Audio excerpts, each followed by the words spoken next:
बांग्लादेश में जो कुछ हुआ दुनिया ने देखा, रो पड़े लोग, लेकिन बांग्लादेश सरकार पर जूं तक नहीं रही।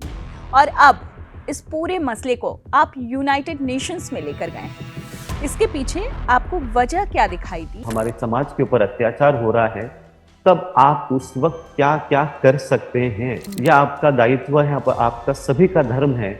जहां पर भी अन्याय होता है, अत्याचार होता है, आप केवल देख नहीं सकते, केवल देखना भी उस अत्याचार को समर्थन देने जैसा हो जाता है। आप इसमें धर्म क्यों जोड़ रहे हैं, या सनातन या हिंदू क्यों कर रहे हैं? हालांकि सच ये है कि वहां पर हिंदुओं पर अत्याचार हो रहा है। नमस्कार, इंडिया टीवी के इस खास शो में आप सभी का स्वागत है। मैं हूं आपके साथ रचना। एक खास मुद्दे पर बातचीत करने के लिए हम यहां पर मौजूद हैं।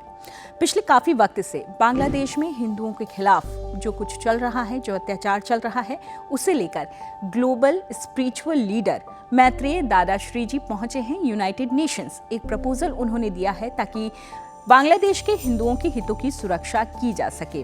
और वैसे तो मैत्रेय दादाश्री जी किसी परिचय के मोहताज नहीं हैं, लेकिन फिर भी आपको बताते चलें कि मैत्रेय दादाश्री जी ने ही स्थापना की है मैत्रेय बौद्ध परिवार की, जहां पर न जाने कितने लोग आध्यात्मिक तौर पर लाभान्वित हो रहे हैं। तो चलिए उनसे करेंगे खास बातचीत और जानेंगे कि यूएन जाने की वजह दरअसल क्या है और यूनाइटेड नेशन से वो एक्शन क्या चाहते हैं। मैत्रेय दादाश्री जी, आपका बहुत बहुत स्वागत है इंडिया टीवी पर। जी नमस्ते। हिंदुओं को लेकर बांग्लादेश में जो कुछ हुआ दुनिया ने देखा, रो पड़े लोग, लेकिन बांग्लादेश सरकार पर जूं तक नहीं रही। और अब इस पूरे मसले को आप यूनाइटेड नेशंस में लेकर गए हैं। इसके पीछे आपको वजह क्या दिखाई दी और क्या आपको लगता है कि यूनाइटेड नेशंस जाने से कोई असर, कोई फर्क पड़ेगा? जी बहुत ही अच्छा प्रश्न है ये। और सबसे पहले आप सभी का धन्यवाद कि आपने हमें आमंत्रित किया और इस विषय के ऊपर बात करने के लिए हमें मौका दिया। इसके पीछे आप समझ क्या है, इसे हम सभी आज थोड़ी विस्तार से समझने की कोशिश करते हैं। हम ये बार बार कहते हैं कि जब भी आपके घर में कहीं पर विवाद होता है, आपके बीच में बहन, भाई, पति, बच्चों के साथ, तब हमारे पास मौका होता है कि हम सीधे तौर पे उनसे बात करें, उनको समझाएं कि आप ये न करें, आप ऊंची आवाज में बात न करें, आप किसी को दुख न पहुंचाएं। हम बहुत आसानी से ये कर पाते हैं। पर जब हमारे मोहल्ले के बाहर, हमारे घर के बाहर कभी कुछ होता है और गलत होता है, कहीं पर हिंसा हो जाती है, किसी के ऊपर अत्याचार हो जाता है, उस वक्त हम सिर्फ देख पाते हैं, कुछ कर नहीं पाते, पर तकलीफ बहुत होती है। तो जिस गलत चीज को हम हमारे घर पे ठीक कर सकते हैं, पर किसी और घर में केवल हम देख सकते हैं, कुछ कर नहीं सकते, वैसे कुछ परिस्थितियां आज उत्पन्न हो गई हैं देश के सामने। अगर हमारे देश में किसी के ऊपर अत्याचार हो रहा है तो हम वहां पर भी पहुंचते हैं और हमारी बात रखते हैं। पर जब देश के बाहर, जैसे अब बांग्लादेश की आज बात कर रहे हैं, वहां पर जब हमारे समाज के ऊपर अत्याचार हो रहा है, तब आप उस वक्त क्या क्या कर सकते हैं? यह आपका दायित्व है, आपका सभी का धर्म है। जहां पर भी अन्याय होता है, अत्याचार होता है, आप केवल देख नहीं सकते, केवल देखना भी उस अत्याचार को समर्थन देने जैसा हो जाता है। तो अगर आपको पता है कि ये गलत है, तब आपको आवाज उठानी चाहिए। तब आप क्या कर सकते हो? तब हमने यही सोचा कि यहाँ से अगर हम सीधे तौर पे सरकार से भी बात कर सकते, वहां पर जो हमारी सरकार बहुत अच्छी तरीके से उनसे वार्तालाप कर रही है, पर हम मैत्री बौद्ध परिवार, जिसकी एक और शाखा है जिनेवा में, यूएन के यहाँ पर ही अंतर्राष्ट्रीय स्तर पर आध्यात्मिक समिति है, इंटरनेशनल स्पिरिचुअल काउंसिल, उसके द्वारा हमने यूएन को पत्र लिखा। उन्हें कहा कि हम, हमारे सदस्य, हमारे देश के लोग त्रस्त है, जो हो रहा है वहां पर उसे ठीक करना बहुत जरूरी है, क्योंकि मानसिकता जो है अत्याचार करने की, इसे कहीं पर हमें ठीक करना होगा और समय अभी आ गया है। इसी तरह से हम देखते हैं भारतीय संस्कृति पर, समाज पर पिछले 2000 सालों से तो जो अत्याचार होते गया है, जो विदेशी लोग आते गए हैं, आक्रमण करते गए हैं, हमारे संस्कृति के साथ जो छेड़छाड़ हुई है, 2000 साल तक हम देखते रहे, सुनते रहे, समझते रहे, पर अब ये ऐसा समय है जहाँ पर आप अपना एक स्वतंत्र विचार रखें, आपका पक्ष रखें, वही कोशिश हमने की है। इसका असर क्या होगा हम उसमें नहीं जा रहे हैं, पर हम ये समझते हैं कि हमारा धर्म हम निभा रहे हैं, वैसे देश के हर व्यक्ति को करना चाहिए। जहाँ पर गलत है, अत्याचार है, जी। वहीं के लिए आपको आवाज उठानी चाहिए। लेकिन मैं ये भी जानना चाहूँगी कि आप चाहते क्या हैं? यूनाइटेड नेशन में आपने प्रपोजल भेजा, मकसद आपने बता दिया, किस तरह का रिस्पॉन्स चाहते हैं उनसे? रिस्पॉन्स ये चाहते हैं कि वहाँ पर प्रैक्टिकली वास्तविक रूप में चीज़ों के ऊपर कहीं पर उनका सीधे तौर पर हस्तक्षेप हो। कि सबसे पहले अभी हमने तो लेटर भेजा, उनको हमने अवेयर किया है, उनको बताया, सचेत किया है कि ऐसी ऐसी चीज़ें हो रही है जिसकी वजह से हम त्रस्त हैं, जो भारत देश में रह रहे हैं, और कोई भी जो भी उनके भी देश में जो अच्छे जो लोग हैं उन्हें भी बुरा लगता होगा कि ऐसा नहीं होना चाहिए। तो हमने कहा है कि तुरंत ये रुक जाए, कहीं पर आप हस्तक्षेप कर उन्हें कहें कि इन चीज़ों को रोक दें। तो वही भावना, वो हमने हमारा विचार उन तक पहुंचाया। मैत्रेय दादाश्री जी, जब भी इस तरह के मसले सामने आते हैं, और अभी भी आपने इसके साथ एक शब्द जुड़ा, जिस तरह की राजनीति और जिस तरह का दो देशों के बीच संबंध और जो चीज़ें हैं, और जो बांग्लादेश में हिंदुओं के साथ हुआ, क्योंकि आप एक स्पिरिचुअल कोच भी हैं, जाहिर तौर पर आपके सामने भी कई दफ़े ये सवाल आए होंगे कि ये सारा मुद्दा विदेशी है, डिप्लोमेसी का मामला है, पॉलिटिक्स का मामला है, आप इसमें धर्म क्यों जोड़ रहे हैं, या सनातन या हिंदू क्यों कर रहे हैं? हालांकि सच ये है कि वहाँ पर हिंदुओं पर अत्याचार हो रहा है। इस चीज़ से कैसे डील करते हैं? देखिए, कौन क्या कहता है और कितना कहता है, उसके ऊपर हमारा नियंत्रण नहीं है। हमें क्या करना चाहिए, जो हमें भीतर से सही लगता है। हमें हमारा धर्म क्या कहता है कि जहां पर भी अत्याचार हो रहा है, अन्याय हो रहा है, उसके लिए आप खड़े रहें। जब भीष्म पितामह भी, जब उनका मृत्यु का समय आया, उन्होंने प्रश्न पूछा कृष्ण से कि मेरे साथ ऐसा क्यों हुआ, मैं तो हमेशा धर्म के साथ ही खड़ा था, मैंने कभी किसी के साथ गलत नहीं किया है, पर मुझे क्यों ऐसा दुख मिला है। तब उसके लिए जो उत्तर आता है वो यही आता है कि जब पाप हो रहा था आपकी भरी सभा में, जो द्रौपदी जी के साथ हुआ, वहां पर आप बैठे थे, आप देख रहे थे, वही पाप आप तक पहुंचा है और उसी का भोग आपको मिला है। तो हम नहीं चाहते कि किसी के साथ भीष्म पितामह जैसी अवस्था हो, जहां पर आपके सामने गलत हो रहा है और आप सिर्फ देख रहे हैं, कुछ कर नहीं रहे हैं। तो आपको करना क्या होता है कि जो आपको ठीक लगता है, जो आप कर सकते हैं, जो आपके अधिकार में है, वही आपको करना होता है। आप सब कुछ नहीं कर सकते। तो जो जो हम कर सकते हैं, हम जरूर उसे कर रहे हैं। हम उसके अलावा भी, और जब इंटरनेशनल काउंसिल जो है हमारी, उसके अलावा भी बहुत सारे अंतर्राष्ट्रीय आध्यात्मिक संस्थाएं हैं, उनके साथ मिलकर भी हमने आवाज उठाई है। बहुत सारे अच्छे गुरु हैं जो बहुत अच्छा काम कर रहे हैं धर्म को लेके। हमने सबने मिलकर एक पैनल बनाया और वहां पर हमने इस विषय को रखा, चर्चा की हमने, और किस तरह से आगे इसको लेके जाएं। हम ये मानते हैं कि अब ये आखिरी हिंसा हो, जिस तरह से वो हिंसा हो रही है वहां पर हिंदू धर्म के ऊपर या माइनॉरिटीज के ऊपर भी, जहाँ पर कम लोग हैं वहां पर भी, कहीं पर भी, और उस देश के लिए भी अच्छा नहीं है जहाँ पर ये हो रहा है। जी, क्योंकि बहुत जब आप महत्वपूर्ण बात बोली आपने। जी, चिंता मुक्त भारत 2032, ये आपकी तरफ से कैंपेन चलाया जा रहा है। इस कैंपेन का मकसद क्या है और क्या हासिल करने की कोशिश है इस कैंपेन के जरिए? क्या बदलाव चाहिए? हम इस देश के वासी हैं, भारतवासी हैं, तो हम जब विश्व का संकल्प लेके चलते हैं, एक विश्व एक परिवार, उसमें सबसे पहले हमें अगर ठीक करना है, स्वस्थ करना है, तो हमारे लोगों को पहले स्वस्थ करना है। और आज जो सबसे भयानक परिस्थिति है, या हम जो चिंता देखते हैं, वो चिंता यही है कि सभी को चिंता लगी हुई, सभी त्रस्त हैं, सभी परेशान हैं। आपके पास सब कुछ है, प्राप्त जो आप करना चाहते थे वो प्राप्त होने के बाद भी आप त्रस्त हैं। जिन्हें कुछ प्राप्त नहीं हुआ है वो भी त्रस्त है, जिन्हें कुछ करना है वो भी त्रस्त हैं। तो ऐसे बहुत गिने चुने लोग मिलते हैं हमें देखने के लिए। तो में से एक जो कहता है कि हम ठीक हैं, भीतर से कहीं पर लोग हिले हुए हैं। तो हमारा मकसद ये है, आध्यात्मिक स्तर पर, एक आध्यात्मिक व्यक्तिगत स्तर पर, कि हमें लोगों के भीतर जहां पर भी चिंता है उसे निकालना है। तो हम आध्यात्मिक क्रियाओं द्वारा, या हमारे पास मेडिकल डॉक्टर्स हैं, सीनियर डॉक्टर्स हैं, तो मेडिकल और स्पिरिचुअल इन दोनों का मिश्रण करते हुए लोगों के भीतर जो भी तकलीफ है, जो भी कारण है, वजह है उस तकलीफ की, उसे निकाल रहे हैं। गुस्सा आ रहा है, या हम ठीक से मतलब कुछ काम ही नहीं कर पा रहे हैं, मन बहुत चंचल हो रहा है, फोकस नहीं कर पाते, केंद्रित नहीं कर पाते मन को, तो जहां पर भी ऐसी चीजें, घटनाएं हो रही हैं लोगों के भीतर, जिसके वजह से सीधा असर आपके आसपास के समाज पर होता है। अगर आप चिंता आपको लगी हुई है, चिंताग्रस्त है, तो जरूर आप आसपास लोगों को तकलीफ देंगे, उनको दर्द कर देंगे आप। यही होता है कि समाज में आप अस्थिरता फैलाएंगे, क्योंकि अगर आप अस्थिर हैं तो जरूर आप उसी को लेके चलेंगे।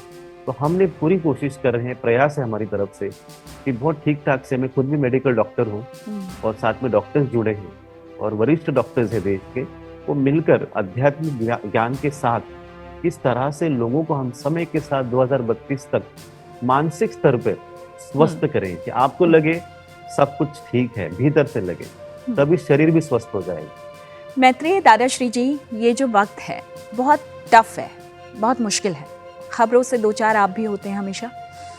सांप्रदायिक सौहार्द बिगाड़ने की बहुत सारी कोशिशें होती हैं और हमारे पास बहुत सारे एग्जाम्पल हैं। पिछले साल जिस तरीके से चीज़ें हुई हैं, गुजरा है जो पिछला वक्त, चाहे हमारे पड़ोसी मुल्क की बात करें, चाहे हम भारत की बात करें, आप जिस चिंता मुक्त भारत 2032 की बात कर रहे हैं, वो कैंपेन आपने चलाया हुआ है, किस तरह लोगों को उससे लाभ मिल रहा है अभी तक? और आपके पास जब लोग आते हैं तो मैं ये जानना चाहती हूँ कि किस तरह की परेशानियाँ, किस तरह का मानसिक तनाव उनके पास होता है और वो कैसे उनकी जिंदगी को इफेक्ट करता है। जी, बहुत अच्छा ये प्रश्न आपने पूछा है, क्योंकि जब लोग पहुंचते हैं, हम 2013 से हमने काम शुरू किया था, कुछ 10-11 साल हुए काम शुरू करके। लोग जब अपने प्रश्न लेके आते हैं, तकलीफ लेकर आते हैं, दर्द लेके आते हैं, वो बहुत ही, आप देखेंगे ना कि शारीरिक स्तर पर है या मानसिक स्तर पर है या कहीं पर भावनाओं के स्तर पर है, आर्थिक, पैसे, जॉब नहीं मिल रहा है या शादी नहीं हो रही है, बहुत आम तौर पे लोगों के साथ ये चिंताएं लगी रहती हैं। हम उन्हें क्या कहते हैं कि जो भी आपकी चिंताएं हैं, कहीं पर आपके मन के साथ ही संबंधित है या कहीं पर आपके कर्मों के साथ संबंधित है। अगर आप एक अच्छी सीख के साथ चले, इस भाव के साथ चले, लोक कल्याण का भाव, क्षमा करने का भाव, प्रेम का भाव, मैत्री का भाव, आप इसको लेके चले, तो आप देखें कि किस तरह से आपके प्रॉब्लम सॉल्व हो जाती है। ये बहुत सरल समीकरण हम बताते हैं लोगों को। अब लोगों को प्रश्न ही आ सकता है कि ये करने से सब कुछ ठीक होता है क्या? तो हम ये आपको बताते हैं, हमारे पास ऐसे सैकड़ों उदाहरण है कि अच्छा व्यक्ति बनने की कोशिश में उनके प्रॉब्लम्स, समस्याएं ठीक हो गई है, उनका समाधान हो चुका है, और सब करने के बाद कुछ हो नहीं रहा है, तो प्रार्थना के द्वारा आप अपनी प्रॉब्लम से खुद ही बाहर आ सकते हैं। और इसके सैकड़ों अनेकों उदाहरण है कि लोग जब आते हैं और जाते हैं यहाँ से, आप उनके चेहरे पे हास्य देख सकते हैं, वो खुशी देख सकते हैं। जब भी आपको मौका मिले, आप मुंबई आएंगे कभी भी, आप भी अनुभव कर पाएंगे। आप आते से जब आप आएंगे, जो भाव रहेगा, और अब जाएंगे वो भाव रहेगा। इसमें आपको फर्क दिखेगा कि वाकई में कुछ है। इस ऊर्जा की वजह से, आध्यात्मिक ऊर्जा की वजह से, जहाँ पर सिखाया जाता है आध्यात्मिक भाव, सद्गुणों का कैसे विकास किया जाए और अपनी समस्याओं का कैसे अंत किया जाए, यहीं पर ये सिखाते हैं। और आप अपने जीवन में परिवर्तन होते हुए देख सकते हैं। और ऐसे कई जगह पे हम कर रहे हैं। अभी धारावी जो जगह है मुंबई में, वहाँ पर भी हमने केंद्र शुरू किया है चिंता मुक्त भारत का। वहाँ के लोगों के लिए हम बहुत अच्छी तरीके से सुविधाएं पहुंचा रहे हैं। और 2032 तक आप इसका असर अच्छी तरीके से देखेंगे कि ये देश में सच में सभी लोग मन के स्तर पर स्वस्थ हो चुके हैं और देश को एक संघ बनाकर विश्व गुरु की ओर अग्रसर हो रहे हैं। वन वर्ल्ड, वन फैमिली, एक भारत, हम भारत, ये वो कैंपेन है जो आपके द्वारा चलाया जा रहा है। ये आपके चिंता मुक्त भारत 2032 से कितना अलग है और इसके तहत आप किस तरह से लोगों को आध्यात्मिक तौर पर जो है स्पिरिचुअल लेवल पर उनको कोशिश कर रहे हैं कि लोग जो हैं चिंता मुक्त होकर आगे बढ़ें और जो कुछ घट रहा है उस पर उसका बुरा असर उन पर ना हो? देखिए रचना जी, हमने यहाँ पर ना अभी एक कैंप किया था आश्रम में। 27 दिसंबर को यहाँ पर वैश्विक मैत्री महोत्सव हुआ था। उसके पहले जो हमारा जो आश्रम है वनवासी क्षेत्र में है, आदिवासी समाज बहुत ज्यादा है यहाँ पर, और यहाँ पर उनके पास सुविधाएं नहीं है। जहाँ पर आप बैठे हैं या हम जो शहर में बैठते हैं, हमारे पास सब कुछ है जो हम चाहते हैं, पर उनके पास बहुत सारी सुविधाएं नहीं है। तब जब उनको आंखों की तकलीफ हुई ना, कैटरैक्ट जिसे कहते हैं कि दिखाई नहीं देता, धुंधला दिखाई देता, उम्र के साथ साथ 60-70 की उम्र उनकी हो चुकी है, दिखाई नहीं दे रहा है, तो हमने कैंप के द्वारा उनके ऑपरेशन करवाए। तो ऑपरेशन करते समय उन्होंने मना किया, पहले उन्हें डर लगा कि हमारा आंखों के साथ कुछ हो जाएगा, तकलीफ होगा या हमें कुछ दिखाई नहीं देगा। उनको हमने काउंसिल किया, समझाया, तो ऑपरेशन करवा लिया, और उसके बाद उन्होंने देखा जो आज तक देख नहीं रहे थे, स्पष्ट चित्र उनके सामने आया। उन्होंने ये कहा कि आज तक हमें ऐसा लगा दुनिया ऐसे ही दिखती है, और हमें लगा ऐसे कि हमारे मौत तक, मृत्यु आने तक हम ऐसे ही सब कुछ देखने वाले हैं। और इस ऑपरेशन के बाद हमें दुनिया स्पष्ट दिखती, और हमें अभी लगा कि क्या दुनिया ऐसे भी दिखती है, ऐसे भी हो सकता है। वही फर्क है सत्य के बारे में जब बात करते हैं, आध्यात्मिक सत्य, जो शायद जिससे हम सभी लोग भिन्न हो चुके हैं, अलग हो चुके हैं, दूर जा चुके हैं। चिंता मुक्त भारत का जब विषय आया हमारे सामने, तो हमने देखा कि चिंता जो लगी है लोगों के साथ भीतर, वो असत्य के साथ रहने की वजह से लगी, अज्ञानता के साथ बैठने के वजह से लगी हुई। हमें अज्ञानता को निकालना है, असत्य को निकालना है। और वो क्या कर रहा है कि लोगों के भीतर भेद उत्पन्न कर रहा है। मैं मेरे समाज का, वो उन समाज के, ये मेरा वो उनका, ये भेद चिंताओं को उत्पन्न कर रहा है। तो इस भेद को मिटाने के लिए एक ही दवा है आपके पास, जो भारत के आध्यात्मिक सत्य है, वसुधैव कुटुंबकम, कि हम सब एक हैं, एक ही ईश्वर के संतान हैं। इसलिए एक भारत हम भारत, ये उपक्रम अभियान हमने शुरू किया कि जिसके तहत हम सबको एक संघ बनाएंगे कि आप सबसे पहले भारतवासी हैं, आपका जन्म इस देश में हुआ है, आप इस देश के हैं। यही सनातन आध्यात्मिक सत्य है जो आज तक लोग नहीं देख पाए, सिर्फ पढ़े सुने। आज वो समय आया है कि सभी लोग बैठकर मिलकर उसे देखें और इस देश को उस वैभव की अवस्था तक लेके जाने के लिए अपना सहयोग दें, योगदान दें। इसी भाव के साथ हमने काम शुरू किया है। आपने जितनी बातें कही उसमें जो मुझे एक जस्ट मिला वो ये मिला कि लोग जो हैं वो अपनी परेशानियां भूलकर भारत का जो आध्यात्मिक सिस्टम है, भारत के आध्यात्म, भारत की संस्कृति, भारत के सनातन धर्म, इनसे जुड़े और चिंता मुक्त भारत अगर होगा, लोग अगर होंगे, तभी विश्व गुरु, जो आप हमेशा कहते हैं कि भारत में काबिलियत है विश्व गुरु बनने की, हमारे प्रधानमंत्री नरेंद्र मोदी भी ये कई दफ़े कह चुके हैं, तभी ऐसा हो पाएगा। आपको क्या लगता है भारत के विश्व गुरु बनने में कौन सी सबसे बड़ी अड़चन आ रही है? जी देखिए, हम जैसे आप थोड़ी देर पहले कहा ना, ये विश्व गुरु भारत होना ये विधि लिखित है। आने वाली सदी भारत देश की ही है, जो सभी जितने भी देश है उन्हें मार्गदर्शन करने का काम करेगी। और ये करते समय जो हमारे सामने समस्या है वो यही है कि हम भारत की अस्मिता को भूल चुके हैं। भारत वाकई में है क्या, है कैसा, ये पता ही नहीं है, क्योंकि ऐसा कुछ हम देख ही नहीं पाते, सीख ही नहीं पाते बचपन से, जिससे हमें भारत देश कितना महान है उसके ऊपर बताया जाए, समझाया जाए। जितना आप अपनी तरफ से पढ़ते हो, समझते हो, उतना ही आप तक पहुंचता है। पर भारत का ज्ञान जो वैदिक परंपराओं से आ रहा है, वैदिक संस्कृति से आ रहा है, कहीं पर हम उससे हट गए हैं। तो आज अगर उस समस्या को हमें हल करना है तो लोगों को ये बताना जरूरी है कि आप कौन हैं और कौन से देश के आप नागरिक हैं। मैं आपको खुले तौर पे कहता हूँ कि अगर मेरा जन्म ऑस्ट्रेलिया में हुआ होता या जापान में होता या अमेरिका में होता, रशिया में होता, और मैं सिर्फ पढ़ाई करता विश्व भर की संस्कृतियों को लेकर कि कौन सा देश क्या करता है, कैसे करता है, तो मेरे अंदर ये इच्छा जरूर उत्पन्न होती कि मेरा जन्म अगर हो काश तो इसी देश में हो। ये ऐसा महान विशाल देश है और हम सभी भूल चुके हैं। कभी समय निकाल के देश के लिए अगर आप सोचे, सभी हर नागरिक तब हमारा विश्व गुरु का सपना पूर्ण हो सकता है। वो सपना पूर्ण करने के लिए एक संघ होना जरूरी है, आपस का भेद मिटाना जरूरी है, और सब मिलकर अगर हम आगे बढ़े तो आर्थिक प्रगति जो है देश की और बहुत आगे जाएगी, क्योंकि देश को आर्थिक स्तर पे आगे चलना बहुत जरूरी है। ये भी आध्यात्मिक ज्ञान ही आप सबको बताता है। और हमारी संस्कृति और हमारा अध्यात्म तो है ही इतना रिच, पूरी दुनिया में हमारी संस्कृति, हमारे अध्यात्म, हमारे धर्म जैसा ना कोई धर्म है, ना कोई संस्कृति है, और ना कोई जो वहाँ पर कल्चर है। भारत इतना रिच है। मैं एक सवाल का जवाब चाहती हूँ आपसे। जब भी हम किसी स्पिरिचुअल कोच की बात करते हैं, आध्यात्मिक गुरु की बात करते हैं, तो संबोधन सबसे पहले गुरु जी आता है, या फिर स्पिरिचुअल कोच आता है, या फिर बाबा जी आता है।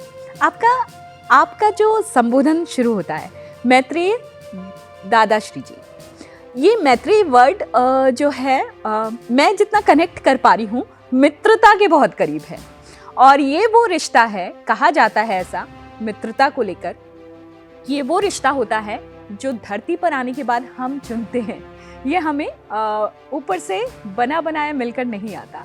तो इसके पीछे की वजह क्या है? क्योंकि मैत्रेय दादाश्री जी, अगर मैं अपनी भी बात करूं तो मैं बहुत कनेक्ट हो रही हूं इस शब्द से, इस नाम से, गुरुजी या बाबा जी की बजाय। तो बहुत अच्छा। देखिए कैसा है ना कि जब आपका नाम जो होता है ना, आपका नाम श्री है या महंत है, ये नाम जब भी आता है, ये नाम आपके काम के अनुसार आता है, जो आपका संदेश है, जिस प्रकार से आप अपने कार्य करते हैं उसी प्रकार से नाम आता है। तो जब मैत्रेय जो नाम आया है, ये नाम हमारे संदेश के साथ आया है। संदेश हमारा यही है, सब जगह मैत्री भाव पहुंचाना, जो अलग लोग हुए हैं उनको इकट्ठा लेके आना, साथ में बिठाना, उसी भाव के साथ मैत्रेय ये नाम आप तक सब तक पहुंचा है। और ये हमारे गुरु जी का आशीर्वाद है, जिनका नाम एक्चुअली बाबा जी है, वो भी लोगों ने नाम दिया है, महाअवतार बाबा जी। तो उनके वजह से ही ये नाम मैत्रेय आया है कि आपको मैत्री का संदेश लोगों तक लेके जाना है, इसलिए वो भाव है। मैं अपने आप को आध्यात्मिक कोई नेता नहीं मानता या आध्यात्मिक गुरु नहीं मानता, मैं अपने आप को साधारण व्यक्ति के रूप में देखता हूँ, और भाव मैत्री का होने की वजह से नाम मैत्रेय है कि हम सब मिलकर आपस में बैठ के एक समान, आपके भीतर भी वही है मेरे जो भीतर है, ना मैं बड़ा हूँ आपसे, ना आप हमसे छोटे हैं, हम सब समान हैं। ईश्वर भी ऊपर ऐसे ही रहते हैं, ईश्वर भी अपने आप को ये नहीं कहते कि मैं राजा हूँ, मैं सबसे ऊपर हूँ। ईश्वर भी मैत्री का भाव ही आपके साथ रखते हैं, या हम ईश्वर को ऊपर देखते हैं, इसलिए ऐसा होता है। मैत्री भाव सत्य का भाव है। जन्म से पहले सभी जितने भी आत्माएं ऊपर होती है, सभी के भीतर मैत्री भाव ही होता है। जन्म लेने के बाद आप माता पिता भाई बहन देखते हैं, पर माता पिता के बीच में भी मैत्री का भाव, बेटी और पिता, बेटी और माँ, उनके बीच में मैत्री का ही भाव है। ये हम कहीं पर भूल जाते हैं, क्योंकि रिश्तों में हम अटकना पसंद करते हैं। तो मैत्रेय नाम इस मैत्री भाव को पुनर्स्थापना के लिए है। तो अगर आप उसे कनेक्ट कर पा रहे हैं उनसे, तो इस भाव को आप और स्प्रेड करें, जहां पर भी आप जाते हैं इस भाव को स्प्रेड करें। मैत्रेय दादाश्री जी, आज जब मैं आपसे इस वक्त बात कर रही हूँ, नए साल का पहला दिन है, साल 2025, 1 जनवरी, और जाहिर सी बात है पिछले साल के मुकाबले सभी की यही कामना है कि ये साल बेहतर गुजरे। जितना तनाव, जितनी परेशानियां लोगों ने अगर पिछले साल देखी हैं, तो इस साल उनसे मुक्ति मिले, ऐसा हो। और खास तौर पर चिंता मुक्त भारत जो आप कैंपेन चला रहे हैं, उसके जरिए लोगों का विकास हो, देश का विकास हो। इसके लिए आप क्या कोई टिप्स देना चाहेंगे हमारे दर्शकों को? जी जरूर जरूर।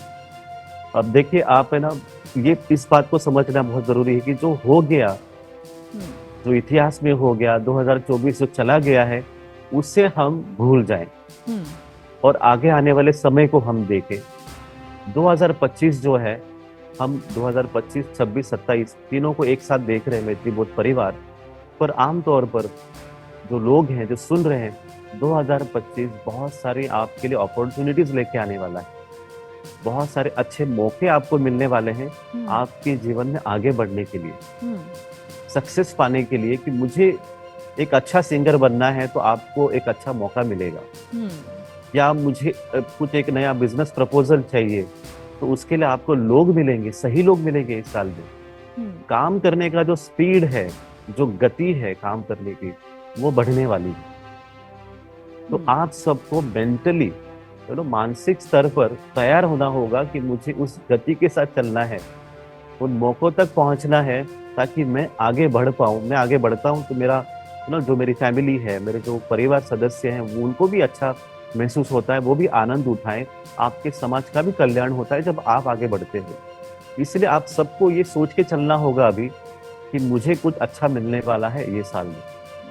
थोड़े गति के साथ मिलेगा, आपको थोड़े फास्ट चलना होगा, जल्दी चलना होगा, पर उसके साथ साथ ही आप सभी को सेवा भी करनी है। जहां पर भी मौका मिले आपको। आज 1 जनवरी है, 1 तारीख है आज। हमने सभी को कहा है मैत्री बोध परिवार में कि जहां पर भी आप हैं, अपनी तरफ से एक सेवा आप जरूर करें। जिसके साथ भी बैठे हैं, कोई दुखी है उसकी बातें सुनना, कोई गरीब है जिसको जॉब नहीं है, जॉब दे देना, उसके लिए उसको बताना, या फिर कोई पढ़ाई नहीं कर पा रहा है, उसको एजुकेशन नहीं हो रही है, उसको पढ़ाना। तो आपको जो लगता है सही उस वक्त पर कि मुझे आज ये सेवा करनी है, तो आप सभी लोग पूरे साल कुछ ना कुछ समाज के लिए, लोगों के लिए करते रहें। उससे आपको बहुत लाभ मिलेगा इस साल में। आपने जो सोचा नहीं होगा, उतनी अच्छी अच्छी चीज आप सबके साथ होगी। और यही हमारा आशीर्वाद, ये प्रार्थना आप सबके लिए है कि आप सबका मंगल हो, और आपके सदस्यों का, परिवार के सदस्यों का, सभी का मंगल हो, सभी का कल्याण हो। समस्त मानव जात के लिए, सभी के लिए हम आशीर्वाद देते हैं। मैत्रेयी दादाश्री जी, कहा भी जाता है ना, कर भला हो भला। हमसे बातचीत करने के लिए आपका बहुत बहुत शुक्रिया। और हमें पूरी उम्मीद है कि जिस मकसद को लेकर आप आगे बढ़ रहे हैं, आप कैंपेन चला रहे हैं, आपने जो प्रपोजल यूनाइटेड नेशंस में भेजे हैं कंसर्न दिखाते हुए बांग्लादेश के हिंदुओं के साथ, उस पर ज़रूर कोई ना कोई एक्शन हो और चिंता मुक्त भारत, खास तौर पर जो 2032 का आपका लक्ष्य है, वो पूरा हो। क्योंकि भारत के लोग जब तक चिंता मुक्त नहीं होंगे, फिजिकली मेंटली स्वस्थ नहीं होंगे, भारत विश्व गुरु नहीं बन पाएगा। और भारत विश्व गुरु बनेगा, ये नियति ने लिख दिया है, जिसके लिए आप जैसे स्पिरिचुअल कोच की हमेशा लोगों को ज़रूरत रहती है। यहाँ आने के लिए, हमसे बातचीत करने के लिए मैत्रेयी दादाश्री जी, आपका बहुत बहुत शुक्रिया। नमस्ते, धन्यवाद।